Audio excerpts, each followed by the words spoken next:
Metro 9 आणि 2B चं उद्घाटन आता पुढे ढकललंय। मेट्रो लाईन 9 दहिसर ते काशीगाव आणि metro line 2B diamond garden ते मंडाले असं याचं उद्घाटन जे 3 तारखेला उद्या होणार होतं ते आता काही कारणांमुळे रद्द करण्यात आलंय। मात्र हा कार्यक्रम 6 एप्रिलला म्हणजे सोमवारी होणार असल्याचं म्हटलं जात आहे।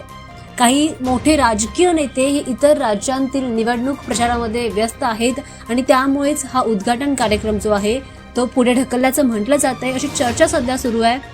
मेट्रोच्या दोन्ही मार्गांचं काम पूर्ण झालेलं आहे, सुरक्षा परवानगी देखील मिळाली आहे, प्रकल्प तयार आहे, फक्त याचं उद्घाटन बाकी आहे आणि तेथेच राजकीय नेते दुसऱ्या बाजूला निवडणूक प्रचारांमध्ये व्यस्त असल्यामुळे याचं उद्घाटन रद्द करून ते 6 तारखेला घेण्याचं आता नियोजित केलेलं आहे। दरम्यान 6 एप्रिलला सोमवारी याचं उद्घाटन होईल तर 7 एप्रिल पासून ही सेवा पुन्हा सुरू होईल असं म्हटलं जात आहे।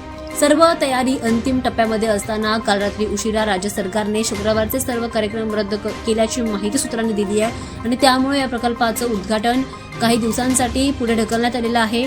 आता हा सर्व जो कार्यक्रम आहे तो सोमवारी 6 एप्रिलला होणार आहे आणि त्यानंतर 7 एप्रिल पासून 2 मेट्रो मार्गिकांवर नियमित सेवा सुरू होण्याची शक्यता व्यक्त केली जाते। त्यामुळे मीरा भाईंदर आणि पूर्व उपनगरातील प्रवाशांना मेट्रोसाठी आणखी काही दिवस वाट पाहावी लागणार असल्याचं म्हटलं जात आहे। मात्र एकदा काही सेवा जी आहे ती सुरू झाली त्यानंतर प्रवाशांना प्रवासादरम्यान चांगला दिलासा मिळेल।